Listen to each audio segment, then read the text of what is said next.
As Waridi walked around the school, the students would exchange knowing looks while others pointed at her, their laughter like daggers aimed at her heart. Some would even laugh, saying, Waridi, the holiest of the holiest, tell us who got you pregnant? Wait, guys, I know who got her pregnant. Since she is always very innocent, it's the Holy Spirit.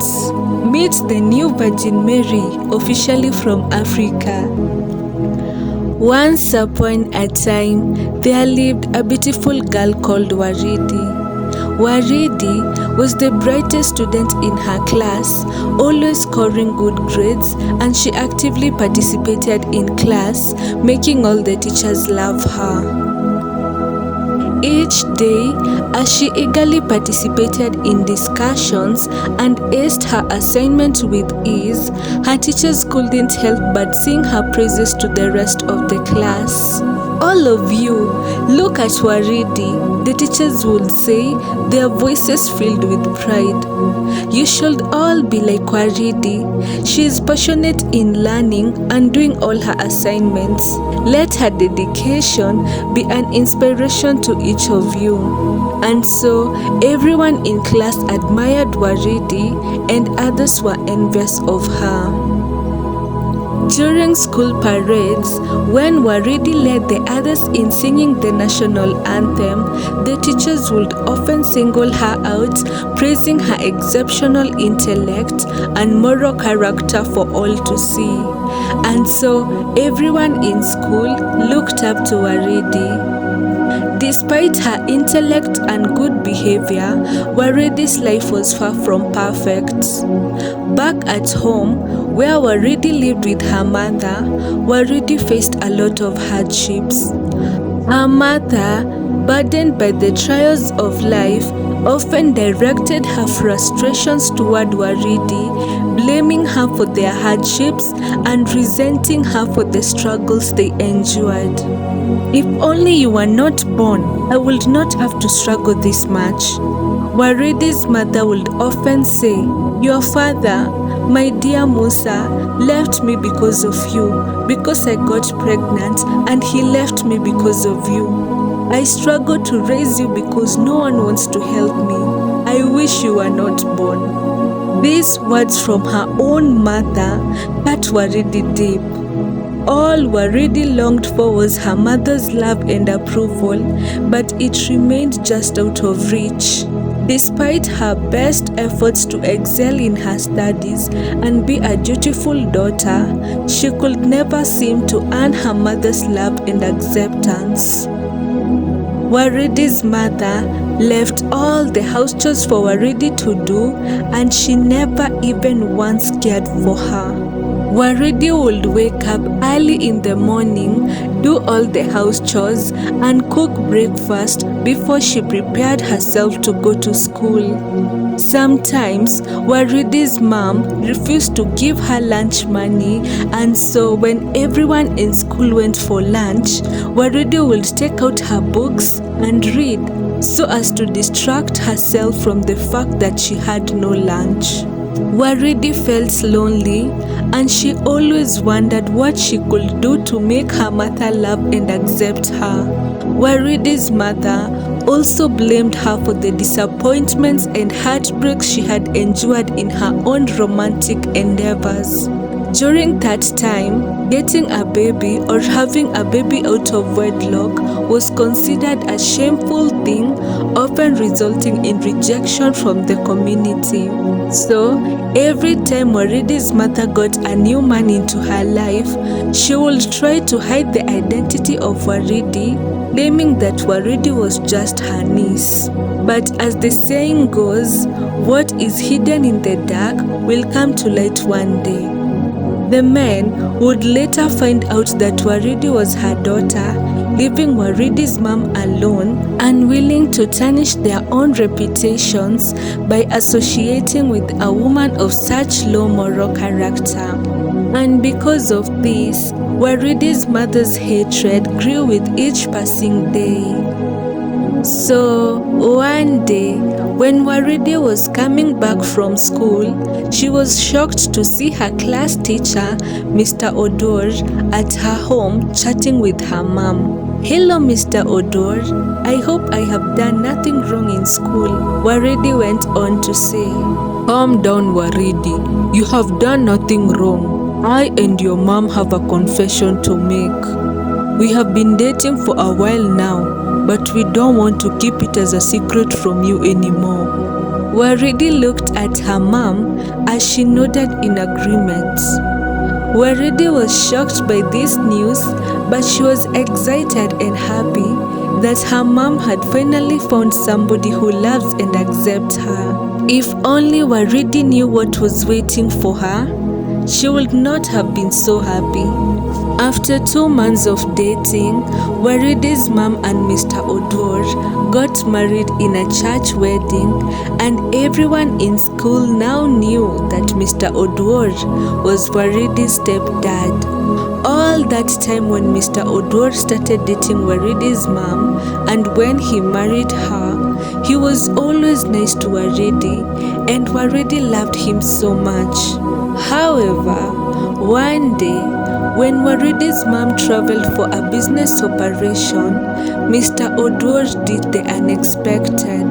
That day, Mr. Odor went to Waridi's room and forced himself on her, leaving Waridi heartbroken and sad that her own stepfather and her class teacher would do something so cruel to her.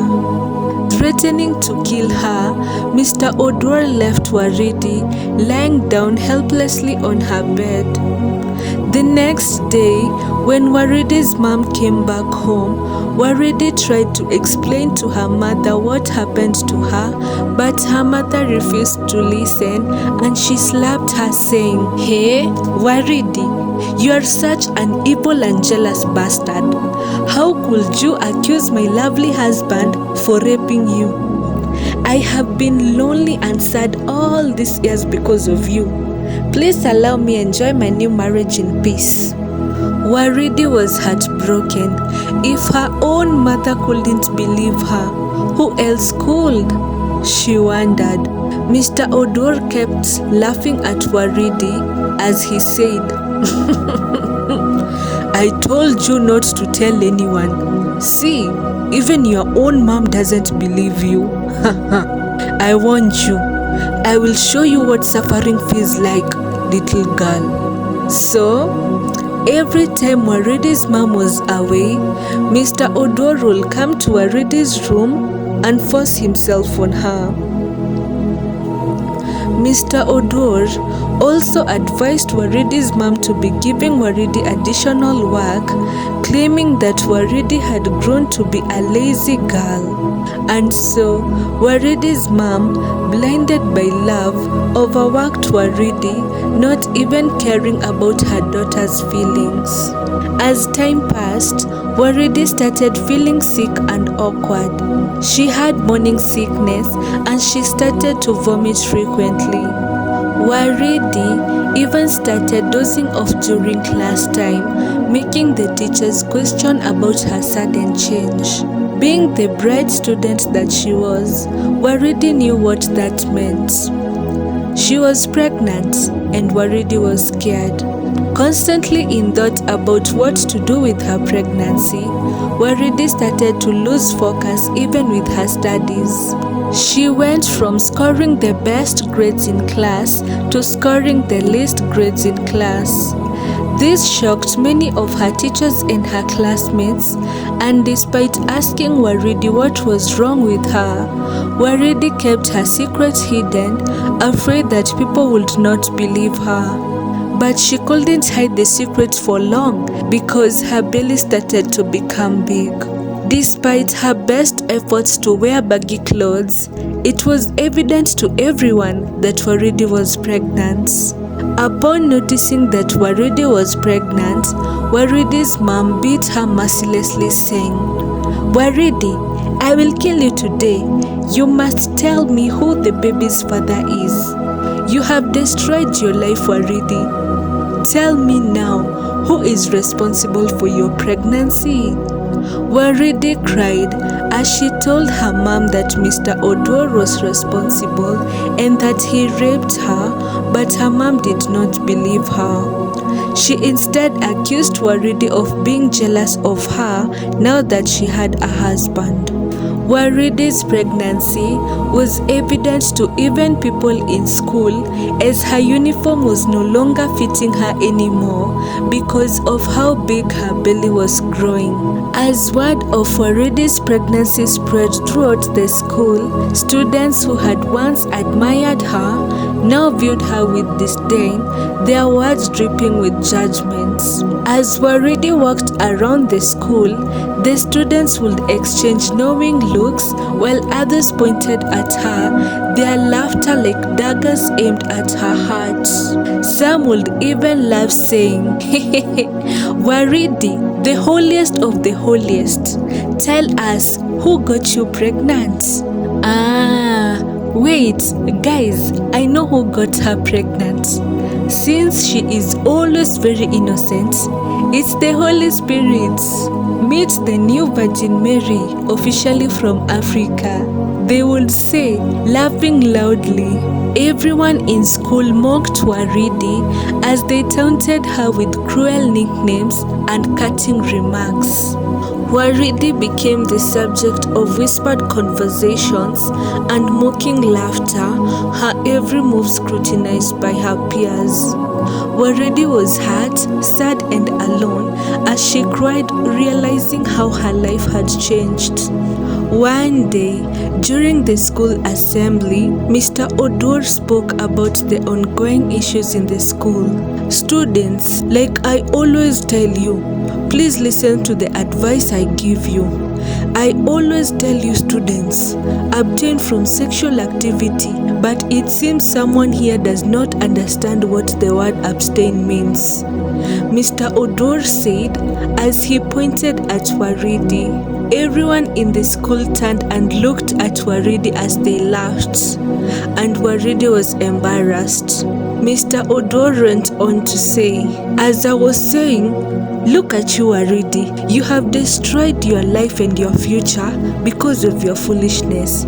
Students, don't follow her footsteps. Waridi is a bad influence and a foolish person. These words cut through deep in Waridi's heart as she recalled that Mr. Odor forced himself onto her.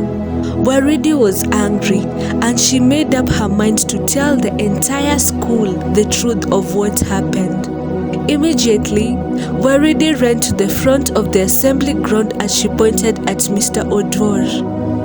You are responsible for my pregnancy, Waridi shouted as she cried. Tell everyone here about how you raped me every time my mom was not around. You took advantage of me. You're a monster and a rapist, and I hate you.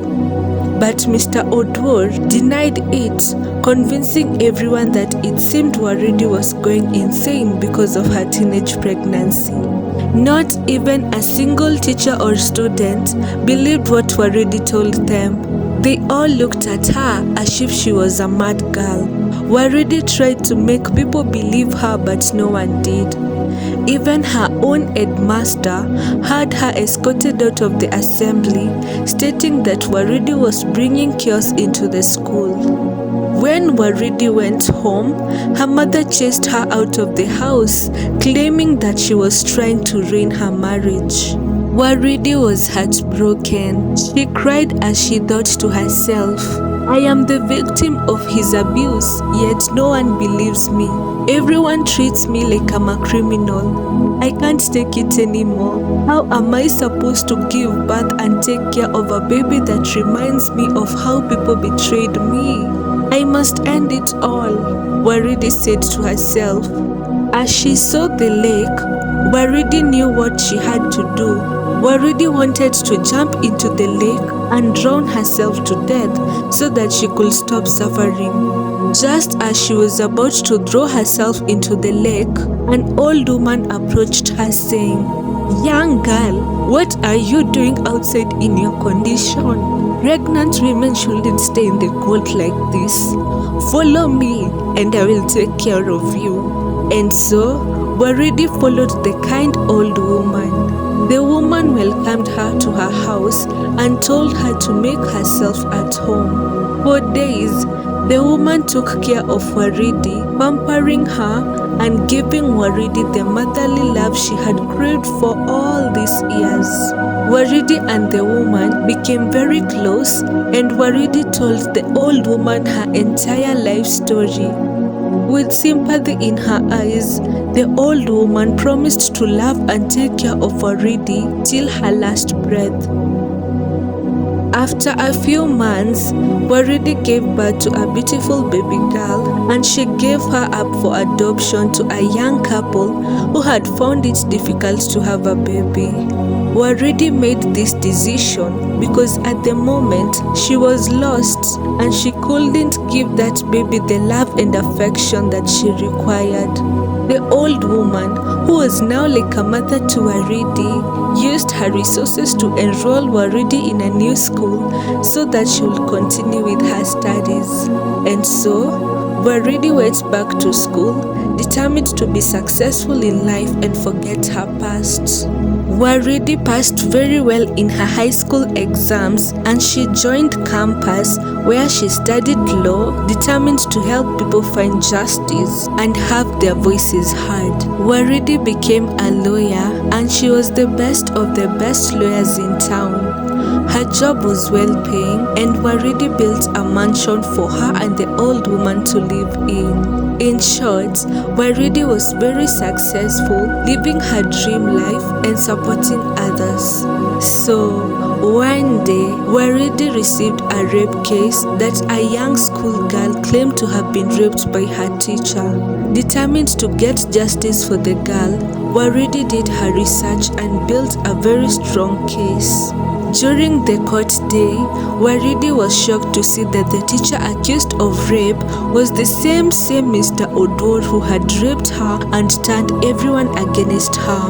With determination to get justice for herself and for the young girl, Waridi battled with Mr. Odor's lawyer, providing strong evidence against him, and Mr. Odor was found guilty by the judge and sentenced for 40 years in prison.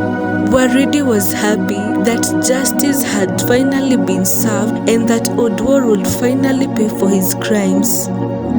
Waridi's mom was shocked to see her daughter all grown up and successful. She tried to beg Waridi for forgiveness, but Waridi told her, "It is too late, Martha. All I ever wanted was for you to love me, accept me, and treat me like your daughter. But I discovered it too late that you can never love me unless you love yourself, unless you find peace within yourself and with the decisions that you made long time ago. Go work on yourself, heal you, and then you can search for me." So, what's the moral lesson? This story teaches us about finding the strength and courage to move on despite the bad things that we experience in life. Waridi had a very traumatic experience, but she found the strength and courage to move on and find a better life for herself.